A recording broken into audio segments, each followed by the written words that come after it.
গত কয়েকদিনই সেনাবাহিনীকে নিয়ে নানা ধরনের আলোচনা বা এক ধরনের গুজবই চারদিকে ছড়িয়ে পড়ছিল। এই গুজব ইনফ্যাক্ট 5 আগস্টের পর থেকে একবার খুবই উঁচু মাত্রা পেয়েছিল। সাম্প্রতিক সময়ে এটা টু সাম এক্সটেন্ট বাড়ছে এবং কোনো না কোনো গুজব বা কোনো না কোনো রকম ঘটনা যে ঘটার প্রেক্ষাপট তৈরি হয়েছে। গতকাল আন্তঃবাহিনীর যে জনসংযোগ পরিদপ্তর আছে আইএসপিআর, তাদের বিবৃতিতে এক ধরনের ধারণা পাওয়া যেতে পারে।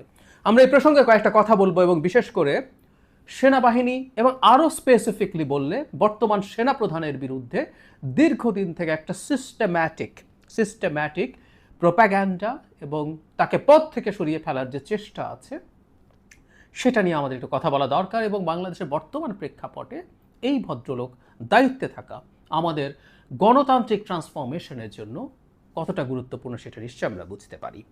আমি আইএসপিআর গতকাল একটা বিজ্ঞপ্তি দিয়ে জানিয়েছে তারা একটা নির্দিষ্ট এলাকা যেটা ক্যান্টনমেন্টের আশেপাশে, আমি একটু পড়ি। রোববার হতে পরবর্তী নির্দেশ না দেওয়া পর্যন্ত কচুক্ষেত সড়ক, বিজয় সরণি হতে প্রধান উপদেষ্টার কার্যালয় হয়ে শহীদ জাহাঙ্গীর গেট সংলগ্ন এলাকা, বিএফ শাহিন কলেজ হতে মহাখালী ফ্লাইওভার সংলগ্ন এলাকা, সৈনিক ক্লাব মোড়, ভাসানটেক, মাটিকাটা, ইসিবি চত্বর ও তৎসংলগ্ন এলাকায় সকল প্রকার সভা সমাবেশ, মিছিল, শোভাযাত্রা, বিক্ষোভ নিষিদ্ধ করা হলো। মানে আমরা বুঝতে পারছি বলা হচ্ছে সর্বসাধারণের স্বার্থে, কিন্তু আরেকটি বিজ্ঞপ্তি পাঠায়, সেখানে আরেকটা তথ্য, এটা অনেক বেশি ইম্পর্টেন্ট এবং অ্যালার্মিংও। ইনফ্যাক্ট আমরা ধারণা করতে পারি এটারই রিয়াকশন হিসাবেই এটা হয়েছে। এখানে বলা হয়েছে নাশকতা ও বিশৃঙ্খল পরিস্থিতি সৃষ্টির অভিযোগে বাংলাদেশ সেনাবাহিনীর বরখাস্তকৃত সৈনিক নাইমুল ইসলাম ও তার 2 সহযোগীকে গ্রেফতার করেছে আইন শৃঙ্খলা রক্ষা বাহিনীর সদস্যরা। এখানে বলা হয়েছে ঢাকা সেনানিবাসের প্রবেশ পথে তারা বিক্ষোভ সমাবেশের নামে বড় ধরনের নাশকতা সৃষ্টির পরিকল্পনা করছিলেন এবং সোশ্যাল মিডিয়াতে উস্কানিমূলক প্রচারণা চালিয়ে যাচ্ছেন।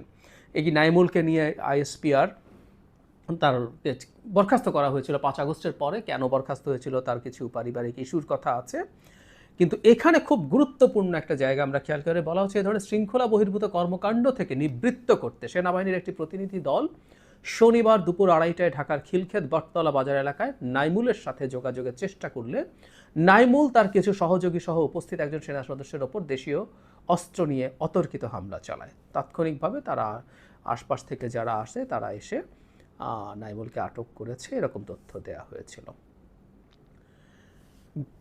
প্রশ্নটা হচ্ছে সেনাবাহিনীকে নিয়ে গুজব, আলোচনা, নানামুখী আলোচনা, নানামুখী আলাপ টালাপ নানা সময় ধরে চলছে এবং অন্তত আইএসপিআর এর এই স্টেটমেন্ট দিয়ে আমরা বুঝতে পারি যে সেনানিবাসকে কেন্দ্র করে সেই অঞ্চলে কোনো না কোনো ধরনের গোলযোগ তৈরির কোনো পরিকল্পনা এখানে ছিল। এটাকে আমরা এভাবেই দেখতে পারি। প্রশ্ন হচ্ছে গুজব বলি বা কিছু তথ্য আমাদের সামনে যা আছে সেটাকে আমরা কতটুকু গুরুত্ব দেব, দ্যাট ইজ ভেরি ইম্পর্ট্যান্ট। মানে 5 তারিখের পর থেকে আজ পর্যন্ত একটা জিনিস সিস্টেম্যাটিকলি হয়েছে, সেটা হচ্ছে সেনাপ্রধানকে বিব্রত করা, সেনাপ্রধানকে তার পদ থেকে সরানোর চেষ্টা। আমি একটু পরম্পরাগুলো যদি খুঁজে বের করি, শুরু থেকেই এই আলাপ অনেকেই করেছেন, খুবই গুরুত্বপূর্ণ ইনফ্লুয়েন্সাররা করেছেন, যাদের অনেক প্রভাব আছেন। তারা বলার চেষ্টা করেছেন যে তিনি শেখ হাসিনার লোক, শেখ হাসিনার আত্মীয়, যে বাস্তবতা সরিয়ে রাখা হয়। শেষ পর্যন্ত তিনি শেখ হাসিনার পক্ষে গুলি করতে অস্বীকার করে আমাদের এই গণ অভ্যুত্থানকে আরও বেশি রক্তাক্ত হওয়া থেকে বাঁচিয়েছেন এবং উনি ওনার জীবনের ঝুঁকি নিয়েছেন, কারণ এই অভ্যুত্থান যদি বিফল হতো, তার কোর্ট মার্শাল হতো, তার মৃত্যুদণ্ড হতো।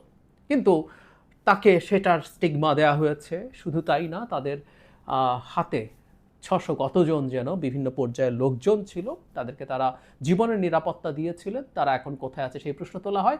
এই প্রসঙ্গে আমি একটু বলে রাখি, সেনাবাহিনীর জায়গা থেকে আসলে এই ব্যাপারটা খানিকটা তাদের দিক থেকে ক্লিয়ার করা দরকার আছে।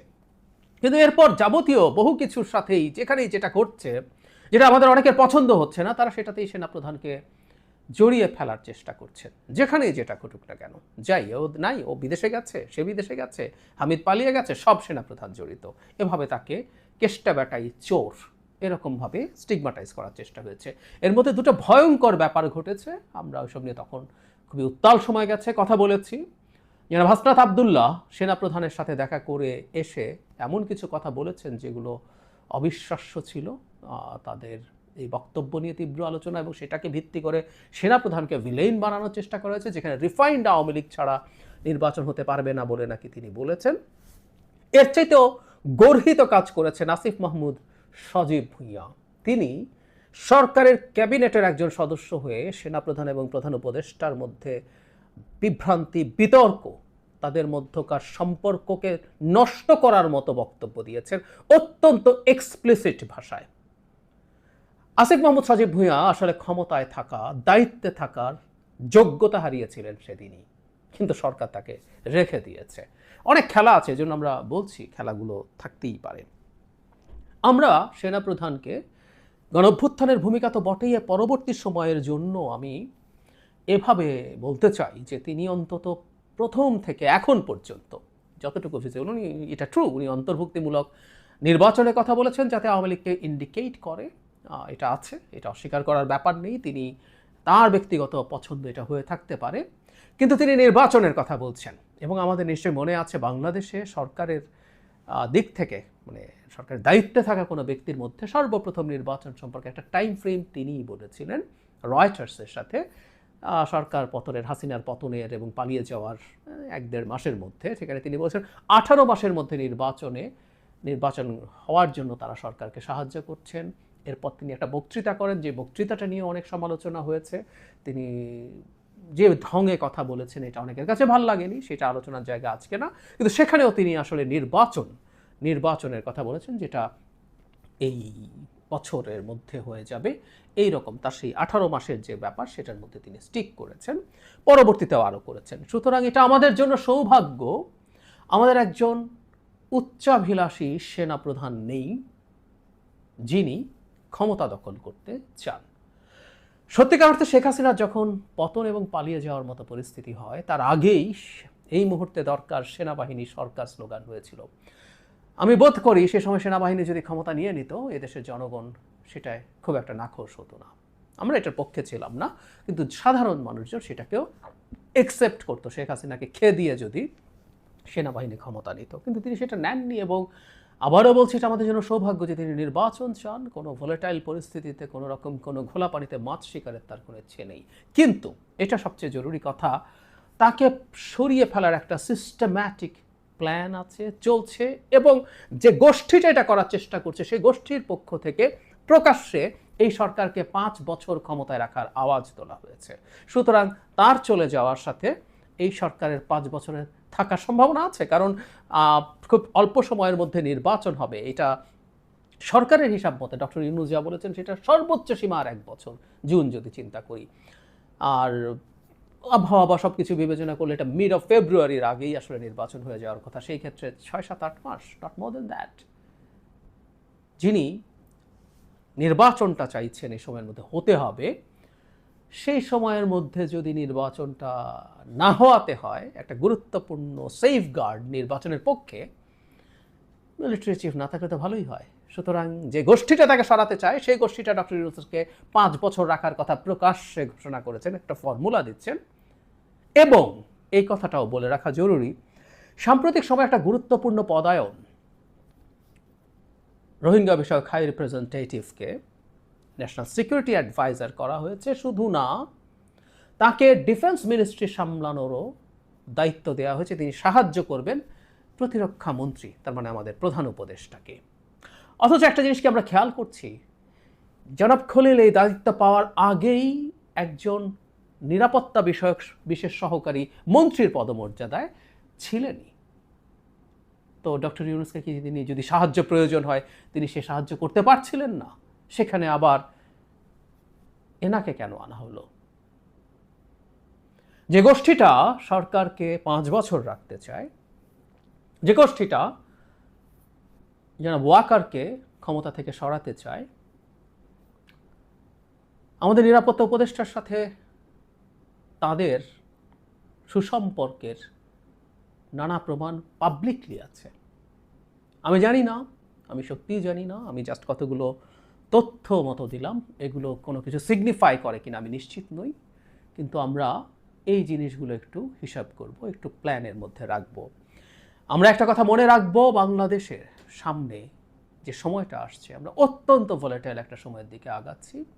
সরকার নানা দিকে নানাভাবে নানা পদক্ষেপ নেওয়ার চেষ্টা করছেন, যেগুলো এই সরকারের নেয়ার কথা না, প্রেস সচিব যতই বলুন না কেন, প্রেস সচিবের সেই বক্তব্য নিয়ে কথা বলবো পরে, রীতিমতো মিয়ানমারের সাথে যুদ্ধ বাঁধিয়ে দেওয়ার পরিকল্পনা হচ্ছে একই ব্যক্তির নেতৃত্বে। আমরা বলবো সব কিছু যদি চিন্তা করি, এখন সেনানিবাসকে কেন্দ্র করে এক ধরনের অস্থিরতা, এক ধরনের গোলযোগ তৈরির চেষ্টা অন্তত আইএসপিআর এর মন্তব্যের পর এসছে। সুতরাং যে গুজবটা শোনা যাচ্ছিল সেই গুজবটা আসলে ঠিক অতটা গুজবও নাও হতে পারে, নাও হতে পারে। সুতরাং এই ব্যাপারগুলোতে আমাদের জনগণের ভিজিল্যান্ট থাকা দরকার আছে। রাজনৈতিক দলগুলো যারা বাংলাদেশে গণতান্ত্রিক ট্রান্সফরমেশন চান, এটা তো ঠিক সবাই চায় না। কোনো কোনো দল আছে এই সরকার যতদিন ক্ষমতায় থাকবে তারা ডিফ্যাক্টো পাওয়ারে আছে, বহু জায়গায় পদায়ন তারা করতে পারেন, তাদের লোকজনকে বসাতে পারেন সচিবালয়, ভার্সিটির ভিসি থেকে শুরু করে স্বাস্থ্য ক্যাডারে বিভিন্ন জায়গায়। নির্বাচন হলে তাদের খুবই খারাপ অবস্থা হবে। আমি একেবারে নতুন দলটার কথা বলছি না, আরও দল আছে। ফলে সেই নির্বাচনের পর তাদের আর এই দাপট থাকবে না। সুতরাং নির্বাচন পেছানোর সাথেও মুখে যাই বলুক না কেন অনেকের ভেস্টেড ইন্টারেস্ট আছে। সুতরাং যারা ট্রুলি নির্বাচন চান, গণতান্ত্রিক ট্রান্সফরমেশন চান, তাদের সবাইকে আসলে এই মুহূর্তে বাংলাদেশের সেনাবাহিনীর মধ্যে যা হচ্ছে, সেনাবাহিনী বিশেষ করে সেনাবাহিনী প্রধান, আমি তাকে নিয়ে আবারও কথা বলেছি, এটা আমি ব্যক্তিগতভাবে মনে করি এটা আমাদের সৌভাগ্য, তার মতো একজন ব্যক্তি এই মুহূর্তে আমাদের সেনা প্রধানের দায়িত্বে আছেন এবং তার থাকাটা আমাদের জন্য জরুরি, এবং তাকে সরিয়ে ফেলাটা আমাদের জন্য ডিজাস্টার হবে। আমি জানি না যা গুজব বা যা আমরা দেখছি এটা কতটুকু সঠিক, কিন্তু এটা স্টেক এতটা হাই, আমাদের অতিরিক্ত সতর্ক থাকতে হবে।